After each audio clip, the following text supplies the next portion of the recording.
검사, 뇌물, 명품, 내관매직, 국정농단. 윤석열 김건희 정권의 본질을 가리키는 이 열쇠말들이 한데 어울린 상징적 사건. 박성근 비서실장 임명은 김건희 씨가 6천만 원짜리 반클리프 아펠 목걸이 등을 상납받은 대가일 뿐이었습니다.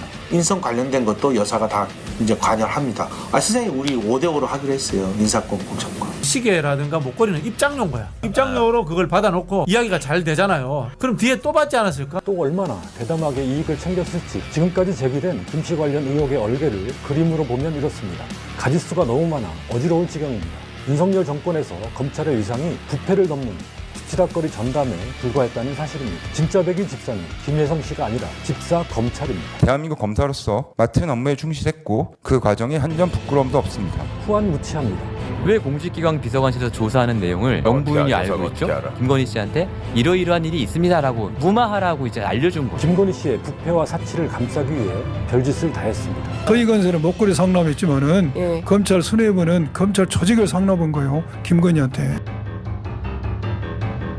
윤석열 정권을 검찰공화국이라고 비판해 왔습니다.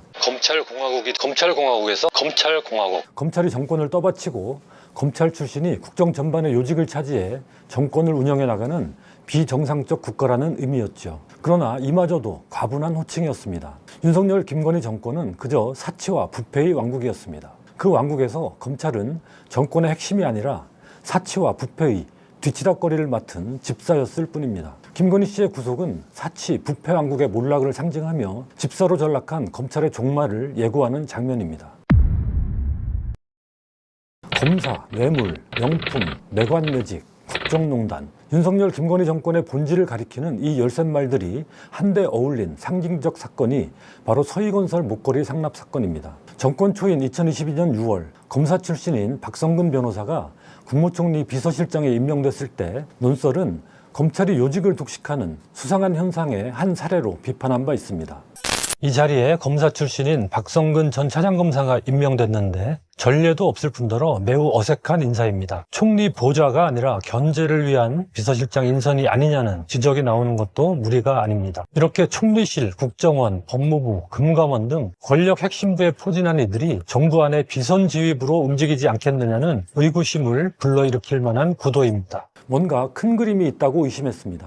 그러나 박성근 비서실장 임명은 김건희 씨가 6천만 원짜리 반클리프 아펠 목걸이 등을 상납받은 대가일 뿐이었습니다. 서희건설 이봉관 회장은 대선 직후 이 목걸이와 브로치, 팔찌까지 약 1억 원어치의 명품 장신구를 김건희 씨에게 직접 건넸고 아싸위인 박성근 변호사의 공직 임명을 부탁했다는 내용의 자수서를 특검에 냈습니다. 목걸이를 건네고 3개월 뒤 임명이 실제 이루어졌습니다. 우리 박성근 전직 검사님을 이력서를 하나 보내주셨더라고요. 이 같은 비정상적 인사는 윤석열 전 대통령이 검사 출신의 능력, 충성심을 과도하게 신뢰한다든가 하는 차원의 문제가 아니었습니다. 그저 매관매직의 결과였던 것입니다. 검찰 정권의 남루한 초상입니다. 검찰공화국을 진지하게 비판해왔던 한 사람으로서 허망하기까지 합니다. 김건희 씨의 매관매직은 이뿐만이 아니었을 겁니다. 인성 관련된 것도 여사가 다 이제 관여를 합니다. 그러다 보니까 어떤 일적인 부분들이 자꾸 문제가 생깁니다. 그래서 제가 물어봅니다. 그랬더니 선생님 우리 5대5로 하기로 했어요. 인사권 공천권. 김건희 씨는 5,400만 원짜리 바슈롱 콩스탕탱 시계를 사준 사업가 서아무개 씨에게 대통령실 홍보 업무를 맡아달라고 제안했다고 합니다. 이거 서 사장님이 저런 거 하면 잘하실 텐데 와서 공무원 좀 해요 그러더라고요. 우리 인사 원칙은 적재적소에 유능한 인물을 쓰는 원칙입니다. 김건희 씨는 또 지난해 총선 때 김상민 전 검사를 창원 의창구 후보로 밀기도 했습니다. 그럴 만한 뚜렷한 이유가 보이지 않습니다. 조국 수사 때 김상민 검사가 고생을 많이 했다. 그 사람 좀 챙겨주라. 이렇게 얘기를 하거든요. 공천에서 탈락한 뒤에는 국가정보원 법률특보로까지 임명했습니다. 김 전 검사를 이렇게 챙긴 데 어떤 내막이 있는지도 밝혀야 할 대목입니다. 매관매직은 거대한 비리의 극히 일부에 불과할 수 있습니다. 뭔가 부탁을 하는데 시계라든가 목걸이는 입장료인 거야. 입장료로 그걸 받아놓고 이야기가 잘 되잖아요. 그럼 뒤에 또 받지 않았을까? 지난달 30일 구속된 윤영호 전 통일교 세계본부장은 2022년 4월부터 8월 사이 건진법사 전성배 씨를 통해 김건희 씨에게 6천만 원대 그라프 목걸이와 1천만 원대 샤넬 가방을 전달한 혐의를 받습니다. 그 대가로 통일교회 캄보디아 메콩강 개발 공적 개발 원조 사업 지원, YTN 인수 등을 청탁했습니다. 명품 장신구를 받는 대가는 내관 매직뿐만이 아니었던 것이죠. 각종 이권 사업으로 이어지고 거기에서 김건희 씨가 또 다른 이익을 챙겼을 가능성이 큽니다. 바슈름 콩스탄틴 시계를 사준 서아무개 씨도 대통령실과 경호용 로봇계 공급 계약을 맺어 특혜 의혹을 받았습니다. 추가 의혹도 제기됐습니다. 믿을 만한 제보에 따르면 로봇계 특혜 의혹은 대통령 경호처에만 국한된 게 아니었습니다. 국군 방첩사령부도 로봇계를 도입한 것으로 파악됐습니다. 특히 문제는 통상적인 절차인 시범 사용도 없이 수억 원의 세금을 투입했다는 겁니다. 게다가 도입 후 제대로 활용하지 못하는 것으로 전해졌습니다. 로봇계가 계단조차 자유로이 오르내릴 수 없어 애물단지로 전락했다고 합니다. 사실이라면 김건희를 둘러싼 뇌물수수 유착 관계는 국방비리로 확대됩니다. 서 씨는 한겨레 인터뷰에서 이런 의혹을 부인했습니다. 수사 결과를 지켜보도록 하겠습니다. 수천만 원짜리 장신구를 넙죽넙죽 받아 챙기는 김건희 씨의 행태로 볼 때 그 밖에도 또 얼마나 대담하게 이익을 챙겼을지 충분히 의심할 만합니다. 지금까지 제기된 김 씨 관련 의혹의 얼개를 그림으로 보면 이렇습니다. 가지수가 너무 많아 어지러울 지경입니다. 하나하나가 게이트급입니다. 특검 수사는 이제 시작입니다. 이 모든 의혹의 실체를 철저히 밝혀야 합니다. 이 많은 의혹을 그동안 철저히 감추고 덮어왔다는 게 윤건희 왕국의 독보적 능력이었습니다. 치트키는 단연 검찰이었습니다. 여기에서 다시 한번 확인되는 것은 윤석열 정권에서 검찰의 위상이 정권의 공동 운영자나 관리자가 아니라 부패를 덮는 뒤치다꺼리 전담에 불과했다는 사실입니다.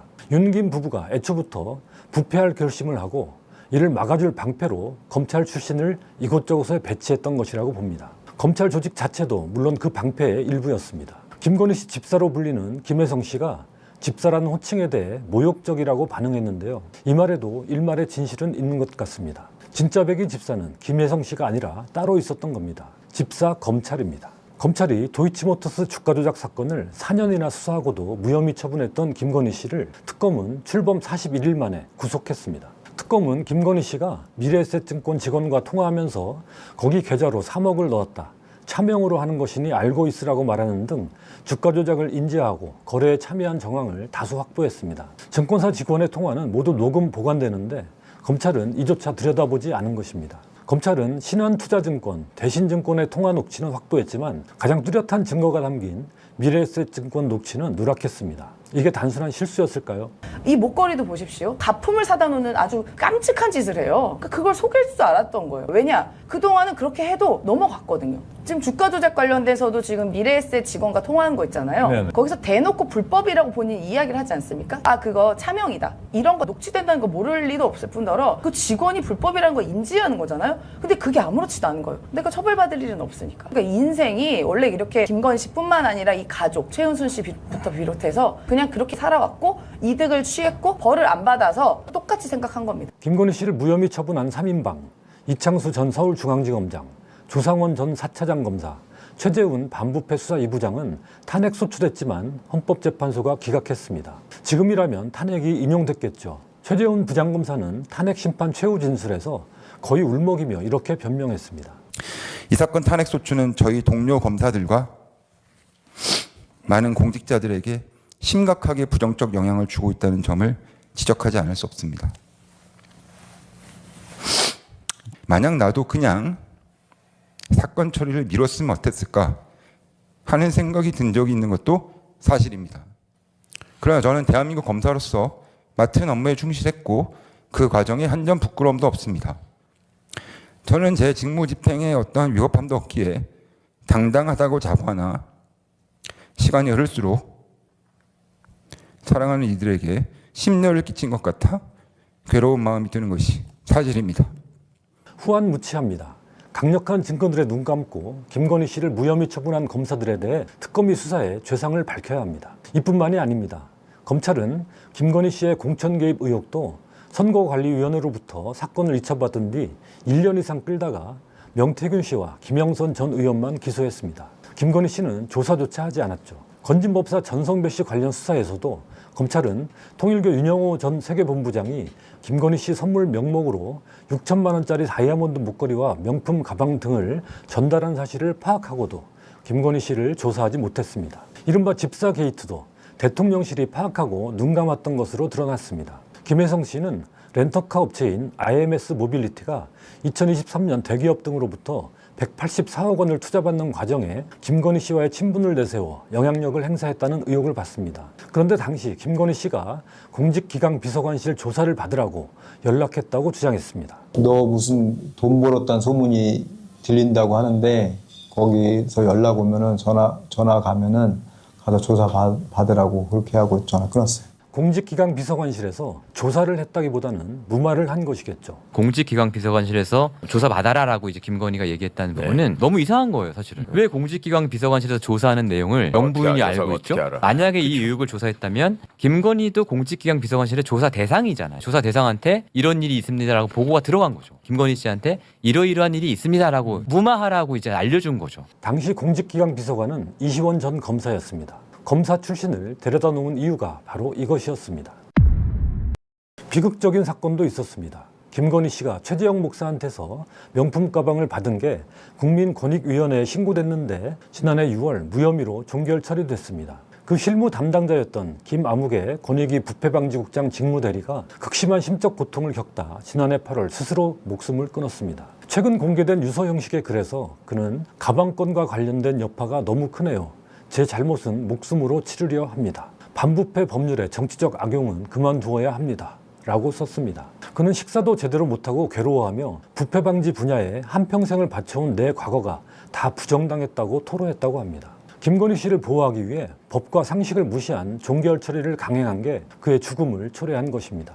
그런데 정승윤 당시 권익위 부위원장은 이것도 모자라 고인이 이재명 대표 헬기 이송 사건으로 매우 힘들어했다고 뻔뻔하게 사실을 호도했습니다. 고인이 이재명 대표 헬기 사건 때문에 매우 힘들었다고 이렇게 말했어요. 맞습니까?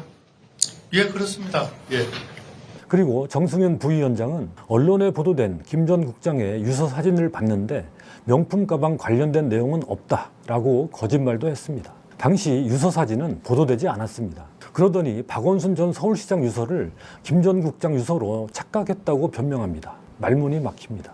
유서 봤다고 그러셨죠? 그렇습니다. 초창기에 돌아가셨을 때 그 유서라고 해서 사진이 찍혀가지고 한참 동안 그 언론에 나와 있었습니다. 유서를 봤다 그런 내용 없다 이렇게 대답을 하신 거예요. 그렇습니다. 근데 이 기사에 사진이 있어야 되잖아요. 사진이 없어요. 그래서 이 사진이 어떤 거냐 이렇게 좀 여쭤봤어요. 그랬더니 이 사진을 보내주셨어요. 이걸 맞습니다. 보신 거죠? 예, 그렇습니다. 저걸 봤습니다. 예. 이걸 보셨군요. 예, 그렇습니다. 정말 나쁜 사람이네요. 예? 정말 나쁜 사람이에요. 누가요? 이 사진이 누구 건지 아세요? 이 유서 사진이? 이거 박원순 시장 유서예요. 죄송합니다. 저는 박원순 시장님 유서 본 적이 한 번도 없습니다. 정승윤 부위원장도 검사 출신입니다. 김건희 씨를 보호하기 위해 인간으로서 차마 못할 일까지 서슴없이 저질렀습니다. 검사 출신 집사들 그리고 검찰 조직 자체가 김건희 씨의 부패와 사치를 감싸기 위해 별짓을 다했습니다. 그 정점에 심우정 검찰총장이 있었습니다. 어떤 명품 장신구와도 비교할 수 없을 만큼 값비싼 검찰이라는 국가기관을 김건희 씨에게 상납한 것입니다. 검찰청이 이제 역사의 뒤안길로 좀 사라질 운명에 놓였지 않습니까? 네. 김건희 도와주다 이렇게 된 거예요, 결국. 이 김건희는 검찰청이라는 80년 이상 국가의 어떤 조직이었던 검찰 조직을 그냥 물귀신장적으로 끌어안고 같이 사라지는 겁니다, 지금. 김건희 봐주다가 검찰이 이렇게 됐어요. 이게 너무 한심한 거 아닙니까? 한심하죠. 이 정치검사 몇 놈이 이게 김건희 보호하다가 검찰 전체를 말아먹은 겁니다. 그게 제일 앞장섰던 게 심우정 총장 아닙니까? 검찰이 마지막에 명태균 게이트 수사 제대로 하고 내란 수사만 제대로 했어도 이 지경에 안 왔죠. 조직을 상납한 거예요. 서희건설은 목걸이 상납했지만은 검찰 수뇌부는 검찰 조직을 상납한 거예요. 김건희한테. 검찰은 역사 속으로 사라져야 할 존재임을 검찰 스스로 온몸으로 보여주었습니다. 윤석열 김건희 부부의 부패와 사치는 결국 몰락의 트리거가 됐습니다. 12.3 내란을 일으킨 이유도 부패와 사치를 영원히 누리고 싶은 욕심 탓이었을 수 있습니다. 내란의 목적이 무엇이었는지 분명히 밝혀야 합니다. 이 지점에서 김건희 특검 수사와 내란 특검 수사가 만나게 될 수 있습니다.